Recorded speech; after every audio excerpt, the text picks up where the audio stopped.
everyone, and welcome back to Everyday Husband Quotes, the channel for marriage advice, marriage entertainment, and everything else marriage. Hey guys, and welcome back to the channel.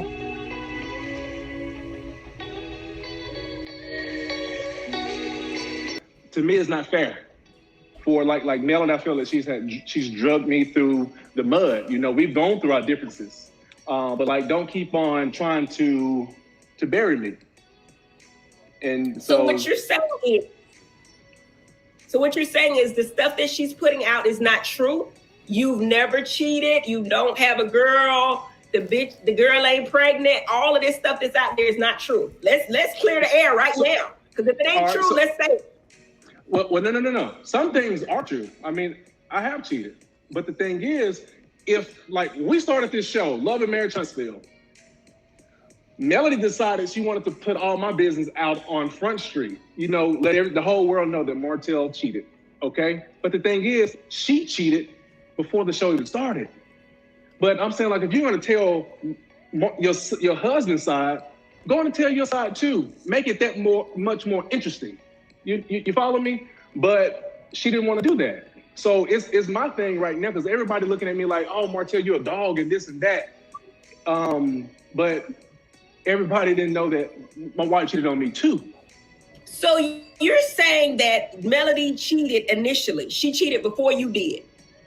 You know, it's so crazy. I can't say that for a fact that she cheated before me. She cheated years ago before we started filming the show. But honestly, I would feel like I tell her, I feel that before I started cheating, I feel that she cheated before me only because she stopped me. She stopped performing like she normally would. Only thing, she would say is, I'm tired. I'm like, I understand that you're tired, but I used to tell her baby, I'm bringing home the money. I said, you don't have to go to this meeting. You don't have to go to this function. You don't have to do that. Put me first. Those are some of the conversations I used to have to her. And, even though I never set her down, having a meeting saying hey, you need to make sure you're satisfied. It's more like passing communication, hey, sweetheart, hey, if I want to have sex, just take care of your husband. This type of stuff that I should say. And then I remember this one particular day, she was supposed to have, we supposed to went to a barbecue or something like that. And she was in the bed, we kind of got into it or something like that. And she was in the bed opening up her computer, and I can imagine she's about to go to Instagram. And she told me, go find your girlfriend. She told me to go find your girlfriend. I still remember that vividly. And that night, that's when I met the mistress, right? So it's so wait a minute. Do you know for a fact she cheated, or are you speculating? Has she admitted to cheating? Yeah. She's admitted. Yeah. She admitted to cheating. Yeah. Once. Now, Martell, most people don't take women. No, so I'm sorry. Go ahead. I was saying most men don't take women back for cheating. Women take men back all the time. But what made you stay? All right. So at the time, I didn't know. She told me this. She told me this later on. And then for her to, like this day and time, she would say that I kept forgiving you for the things that you did. And then I would say, now that I know that she cheated on me, I'm like, well, you was probably slacking in certain areas because you was, seeing someone else, So it's a lot of things that I'm puzzled by. Okay, so Martell, how many times have you cheated and how long have you been with the mistress? I mean, did she know about it initially, or is this something new and y'all knew it when y'all came to TV? Because this seems like a lot. No, it is a lot. I would definitely agree to that. It is a lot. But yeah, I've seen the mistress over 5 years. And it's ugly. I know it is. But a lot of times, her and we stopped talking. I stopped talking to her for, several months. And, Melody knew that.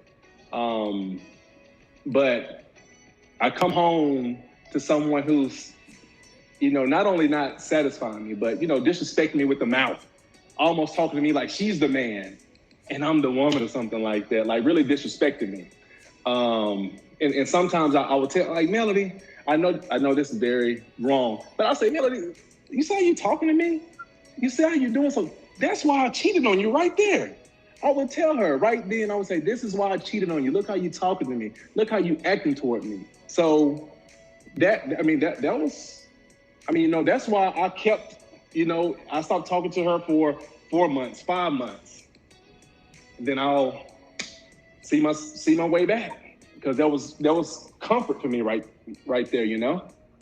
So is it true that men really don't respect their mistresses? Because they say that you called this woman a peasant. And I saw you apologize, but it looked as if to me that you apologized just to get back with her, to have sex with her again. Why did you call her a peasant? I'll be real. Okay, first, I'll be real. Because there was a lot of things going on with Melody, myself, and her, And so at this moment, I'm telling Melody that, I'm not talking to her. But the mistress is calling Melody, they've both been calling each other at this moment, creating confusion and chaos.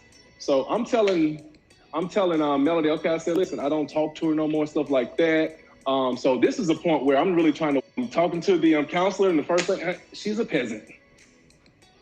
Something that make my wife will feel good, let her know that I'm really done with her. So, but I don't view her as a peasant, but there's just something that I said to make my wife feel good at the moment. And she did. But I did apologize, because that's wrong for me to do so. And it caused such an uproar in the community.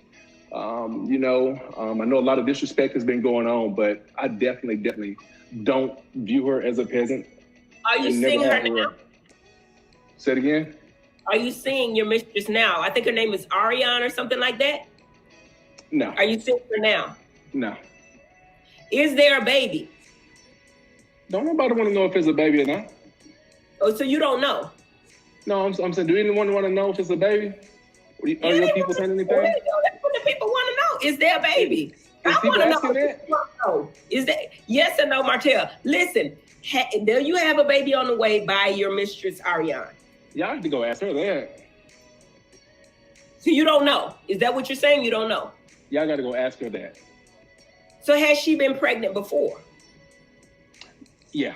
See, and two, Melody put so much out, right? And Melody has been through some of the same things. I hate to even say that, but I see Melody really will go low.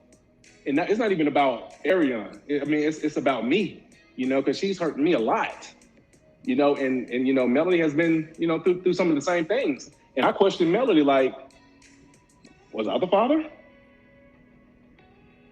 Seriously. For you to do something I'm not even gonna say the terms, but you can read between the lines. You went through this, I think twice. You went through this. Why would you go through this if it's your husband's child? But you went through it. So did you get a DNA test and prove that that's your child? Say it again. Have you done a DNA test? Of course, Melody's child is yours, correct? Oh, no. Oh, no. I'm talking about, you just asked me a question. No, hold on. You asked me a question. You had said that, has Ariane ever had an abortion? Right. I said, has she been before? Then I immediately jumped to Melody putting out people's business like that. And I said, Melody also been through some of the same things. Okay. You follow me? What I'm hearing is you saying that the children that you have with Melody possibly may not be yours. Is that not what you're saying? Hell no. Hell no. Hell no. And that's what it sounds like to the audience as well. That's why I'm giving you an opportunity to clarify. All those kids are yours. You never had a situation where you thought this child was somebody else. No. I'm saying Melody had an abortion, and I think two times. And I'm saying that's my thing. If it's mine, why would you have all of me? So there's a lot going on. Is there any saving the relationship? Can you guys save the, because y'all been through every freaking thing, and like to me, y'all still stayed together. What was the breaking point at this point? Well, to me, the breaking point was, let me see. The breaking point was when I kind of like saw her heart, right? She, we had an attorney out in Birmingham, and you know he's my frat too, and you know met each other, and you know he's working on some things for us, the business things for us, and things like that, and so I come home after the gym, and then Melody fell asleep with the phone in her hand texting him, but in the phone it said her best friend's name though. And I got the phone, I said, you wouldn't be texting her this. So I put the number in my phone, and it was my attorney's number. So I immediately took pictures of all the messages, you know, about them, you know, meeting up, seeing each other, and things of that nature. But I waited a couple of weeks before I revealed that.